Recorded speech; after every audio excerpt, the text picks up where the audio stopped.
Hello dear friends, एक बार फिर से स्वागत है आपके यूट्यूब चैनल सुखमनी जोन में। हमारा जो आज का कथा है वो है पौराणिक कथा महाकालेश्वर ज्योतिर्लिंग की कहानी है। और ये इसका दूसरा भाग है जो शिव भक्त तथा राजा चंद्रसेन और उन बालक की कथा है। तो चलिए कहानी शुरू करते हैं। उज्जैनी नगरी में महान शिव भक्त तथा जितेंद्रिय चंद्रसेन नामक एक राजा थे। उन्होंने शास्त्रों का गंभीर अध्ययन कर उनके रहस्यों का ज्ञान प्राप्त किया था। उनके सदाचरण से प्रभावित होकर शिवजी के गणों में अग्रणी मणिभद्र जी राजा चंद्रसेन के मित्र बन गए। मणिभद्र जी ने एक बार राजा पर अतिशय प्रसन्न होकर राजा चंद्रसेन को चिंतामणि नामक एक महामणि प्रदान की। वह महामणि कौस्तुभ मणि और सूर्य के समान चमकदार थी। वह महामणि देखने, सुनने तथा ध्यान करने पर भी मनुष्य को निश्चित ही मंगल प्रदान करती थी। राजा चंद्रसेन के गले में अमूल्य चिंतामणि शोभा पा रही थी। ये जानकर सभी राजाओं में उस मणि के प्रति लोभ बढ़ गया। चिंतामणि के लोभ से सभी राजा क्षुभित होने लगे। उन राजाओं ने अपनी चतुरंगिणी सेना तैयार कर की और उस चिंतामणि के लोभ में वहां आ धमके। चंद्रसेन के विरुद्ध वे सभी राजा एक साथ मिलकर एकत्रित हुए और उनके साथ भारी सैन्य बल भी था। उन सभी राजाओं ने आपस में परामर्श करके रणनीति तैयार की और राजा चंद्रसेन पर आक्रमण कर दिया। सैनिकों सहित उन राजाओं ने चारों ओर से उज्जैनी के चारों ओर से घेर लिया। अपनी पुरी को चारों ओर से सैनिकों द्वारा घिरी देखकर राजा चंद्रसेन महाकालेश्वर भगवान शिव की शरण में पहुंच गए। निश्चल मन से दृढ़ निश्चय कर उपवास व्रत लेकर भगवान महाकाल की आराधना में जुट गए। उन दिनों उज्जैनी में एक विधवा ग्वालिन रहती थी जिसको इकलौता पुत्र था। वह इस नगरी में बहुत दिनों से रहती थी। वह अपने उस 5 वर्ष के बालक को लेकर महाकालेश्वर का दर्शन करने के लिए गई। उस बालक ने देखा कि राजा चंद्रसेन वहां बड़ी श्रद्धा भक्त से महाकाल की पूजा कर रहे हैं। राजा के शिव पूजन का महोत्सव उसे बहुत ही आश्चर्यमय लगा।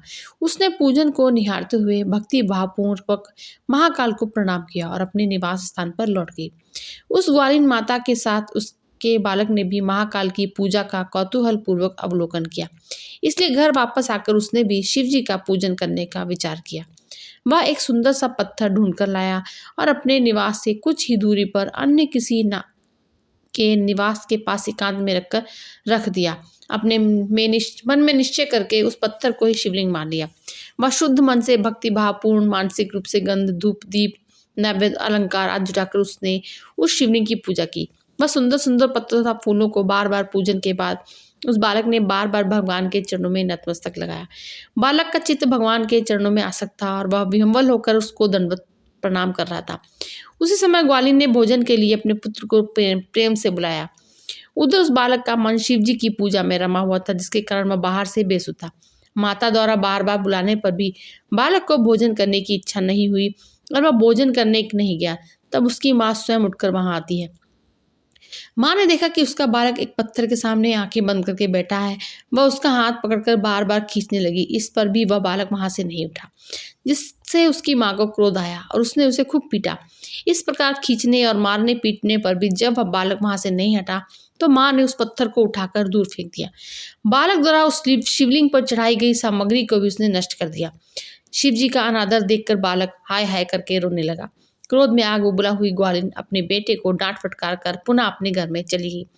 जब उस बालक ने देखा कि भगवान शिव जी की पूजा को उसकी माता ने नष्ट कर दिया, तब वह बिलक बिलक कर रोने लगा। देव देव महादेव ऐसा पुकारता हुआ वह सहसा बेहोश होकर पृथ्वी पर गिर पड़ा। उसकी आंखों से आंसुओं की झड़ी लग गई। कुछ देर बाद जब उसे चेतना आई तो उसने अपनी बंद आंखें खोल दी। उस बालक ने आंखें खोलने के बाद जो दृश्य देखा उससे वह आश्चर्य में पड़ गया। भगवान शिव की कृपा से उस स्थान पर महाकाल का दिव्य मंदिर खड़ा हो गया था। मणियों के चमकीले खंभे उस मंदिर की शोभा बढ़ा रहे थे। वहां के भूतल पर स्फटिक मणि जड़ दी गई थी। तपाए गए दमकते हुए स्वर्ण शिखर उस शिवालय को सुशोभित कर रहे थे। उस मंदिर के विशाल द्वार, मुख्य द्वार तथा उनके कपाट स्वर्ण निर्मित थे। उस मंदिर के सामने नीलमणि तथा हीरे जड़े बहुत सारे चबूतरे बने थे। उस भव्य शिवालय के भीतर मध्य भाग में करुणावालय भूत भावन भोलानाथ भगवान शिव का रत्नमय लिंग प्रतिष्ठित हुआ। ग्वालिन के उस बालक ने शिवलिंग को बड़े ध्यान से देखा। उसके द्वारा चढ़ाई गई सभी पूजन सामग्री उस शिवलिंग पर सुसज्जित पड़ी हुई थी। उस शिवलिंग को उस पर उसके ही द्वारा चढ़ाई पूजन सामग्री को देखते वह बालक उठ खड़ा हुआ। उसके मन में बहुत आश्चर्य हुआ। किंतु वह परमानंद सागर में गोते लगाने लगा। उसके बाद तो शिव जी की ढेर सारी स्तुतियां की और बार बार अपने मस्तक को उनके चरणों में लगाया। उसके बाद जब शाम हो गई तो सूर्यास्त होने पर वह बालक शिवालय से बाहर आया और अपने निवास स्थल को देखने लगा। उसका निवास देवताओं के राजा इंद्र के समान शोभा पा रहा था। वहाँ सब कुछ ही शीघ्र ही सुवर्णमय हो गया था, जिससे वहाँ की विचित्र शोभा हो गई। परम उज्जवल वैभव से सर्वत्र प्रकाश हो रहा वह बालक सब प्रकार की शोभाओं से संपन्न उस घर के भीतर प्रविष्ट हुआ। उसने देखा कि उसकी माता एक मनोहर पलंग पर सो रही है। उसके अंगों में बहुमूल्य रत्नों के अलंकार शोभा पा रहे हैं। आश्चर्य और प्रेम से विह्वल उस बालक ने अपनी माता को बड़े जोर से उठाया।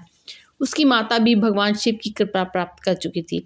जब उस ग्वाली ने उठकर देखा तो उसे सब कुछ अपूर्व विलक्षण सा देखने को मिला। उसके आनंद का ठिकाना ना रहा। उसने भाव विभोर होकर अपने पुत्र को छाती से लगा लिया।